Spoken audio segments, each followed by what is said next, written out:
How often do you get to hold the future in your hands? Really, how often do you get to hold the future in your hands?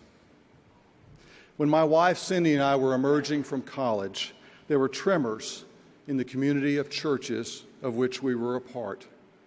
This continued through the 80s until it became clear that what once was one way of Baptist was going to become at least two ways of being Baptist. Choices were going to be made.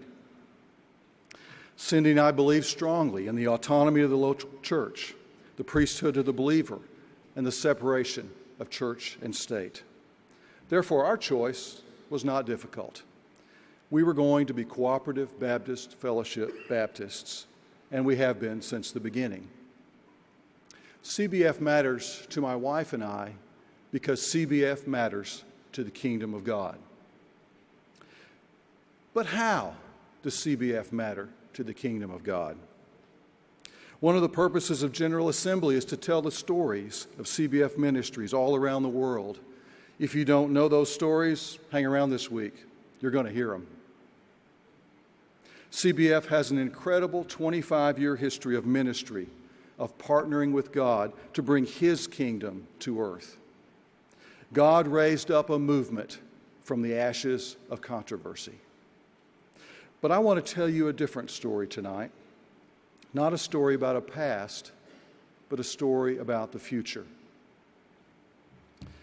Diana Butler Bass is a scholar of American religion and culture. She'll be speaking to us later this week. I recently heard her speak in Little Rock on current trends in American Christianity. During this lecture, she made a very interesting statement to a group of Episcopalians, Presbyterians, and Methodists. She talked about how her culture is leaving behind vertical structures of all kinds, even theological ones. Toward the end of her talk, Dr. Bass said there was a 400-year-old theological concept that churches were going to need to learn to deal with, a concept that would be a powerful way forward in our current culture, the priesthood of the believer.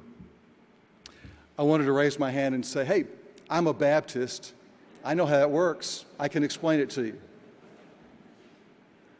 There is a democratization going on in Christian life in America. Our culture is no longer interested in top-down structures and institutions.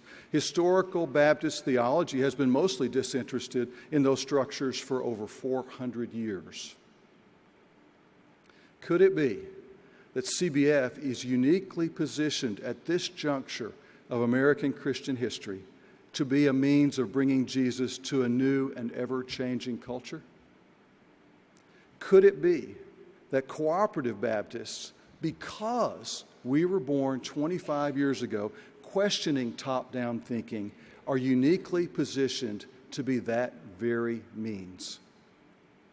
I think the answer is yes.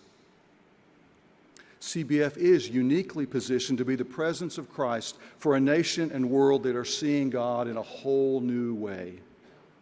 I've seen it in the faces of people in the Arkansas Delta, where CBF's Together for Help is helping to build literacy and develop leadership skills of young people that will someday transform their communities with the gospel. I've seen it in the faces of abandoned babies in South Africa who are given shelter, care, and a home at a ministry called Door for Hope.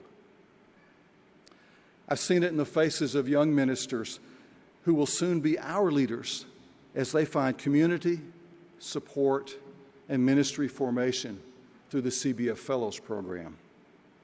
I could go on and on about how CBF is forming us together along with a world that needs the touch of Jesus. That's why Cindy and I are making what is for us a sacrificial gift to the CBF 25th Anniversary Endowment Campaign. This endowment will help secure the future of CBF for literally generations to come.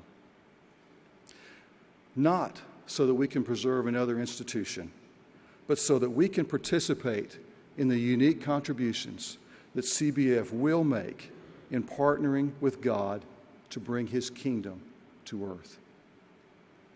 On the screens, you'll see an invitation explaining the logistics for your gift to the anniversary campaign. You can make a pledge by text, through the web, or with the envelopes provided. Please continue to think and pray about your gift even after tonight. Every gift matters to the kingdom. Let's all give, and let's all give sacrificially.